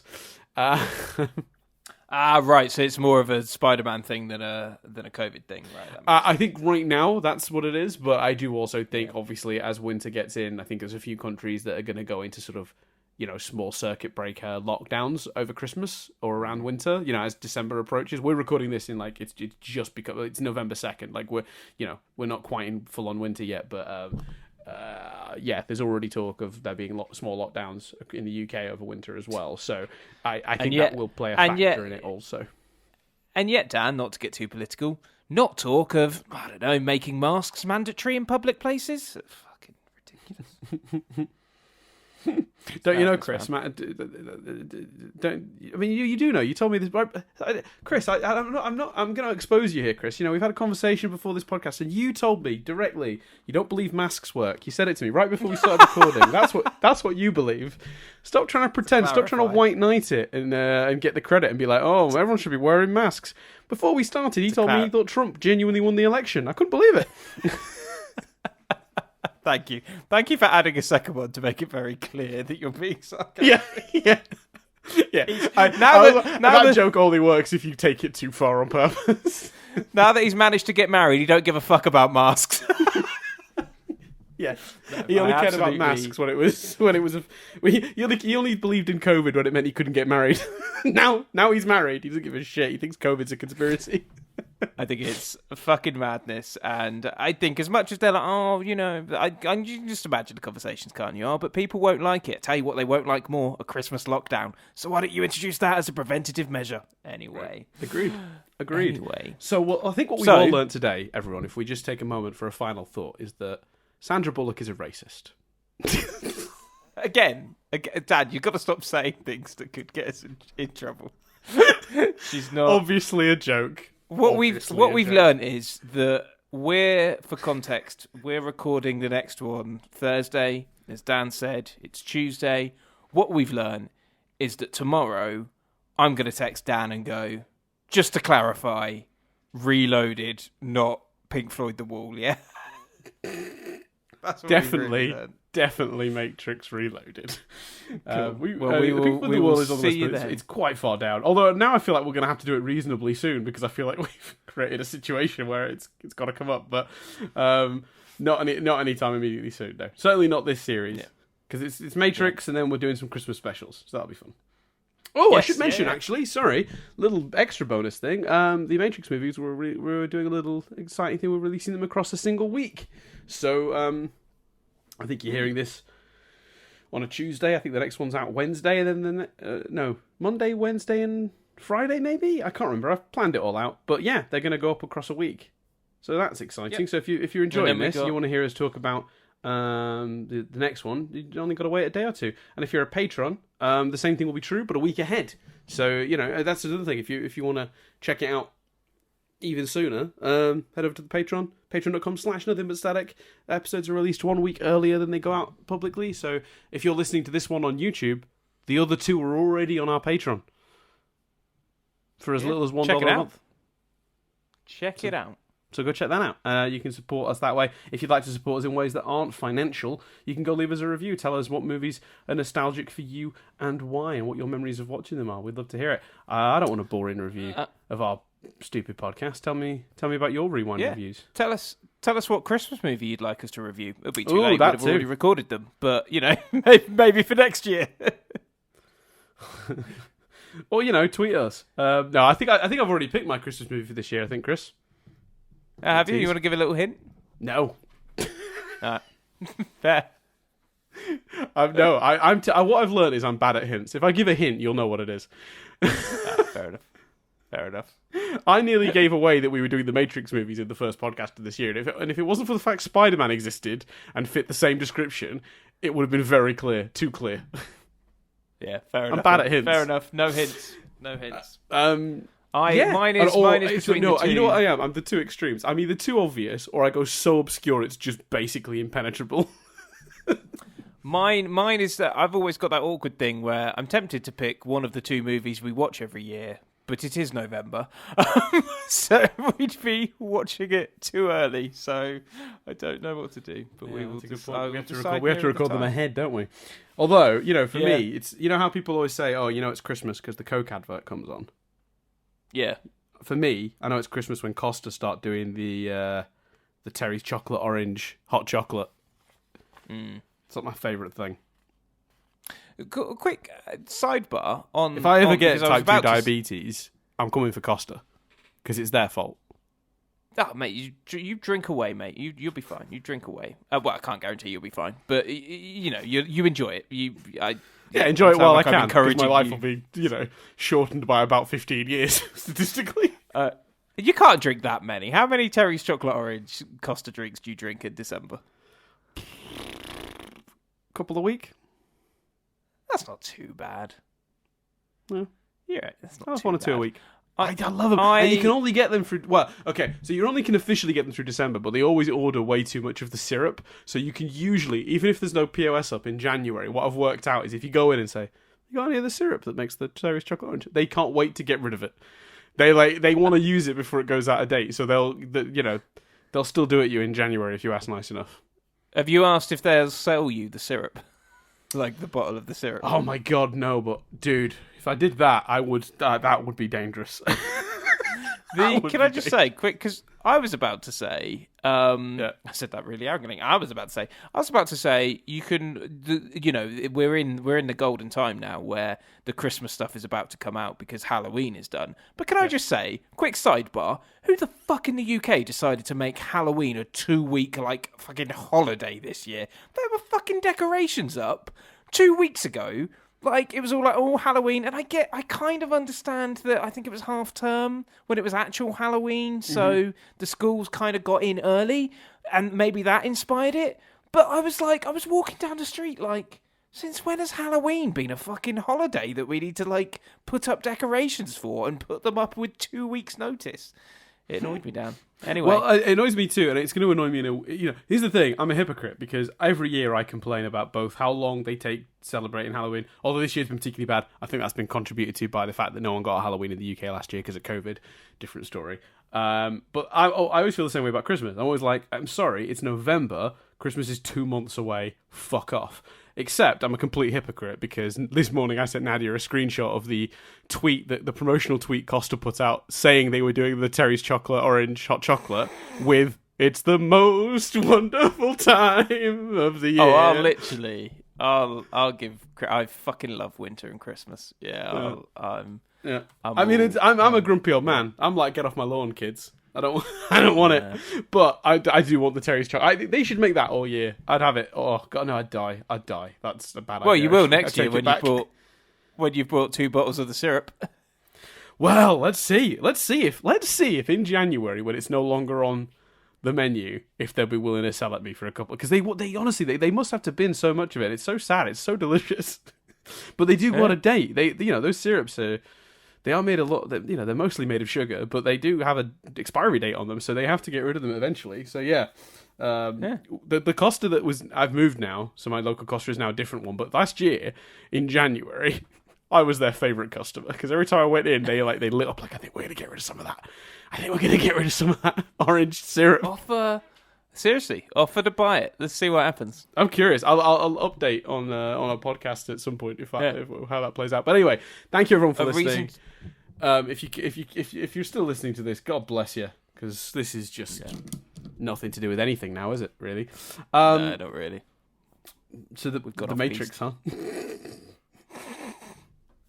Let's end it. End on a Matrix thought. Okay, here we go. End on a Matrix thought. A little detail I learnt, Chris. It took Keanu Reeves 30 takes to do the triple kick. Because he couldn't do kicks because of his injury.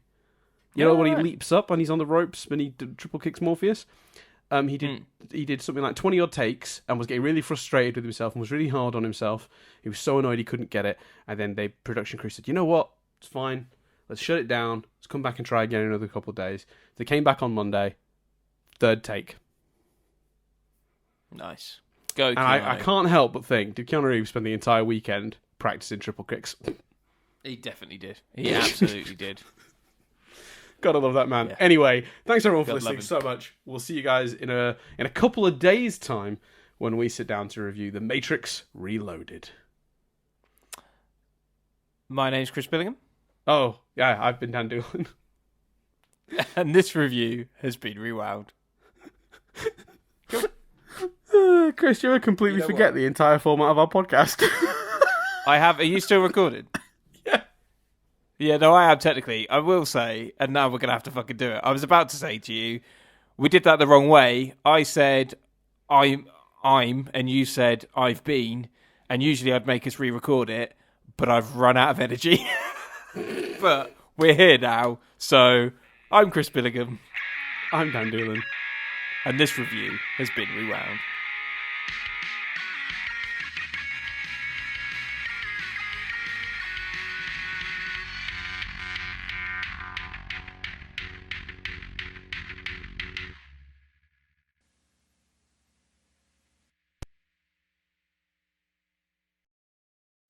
As we've previously established, Chris, if you say I'm and I say I've been, I'm at fault. I do enjoy winding you up about that and making you feel like you've somehow, did it wrong. But it means I'm not listening. I know, but I can't give you shit for that because the amount of times I'm clearly unlistening. Like, you'll say the most fascinating piece of trivia in the world, and I'll go, yeah.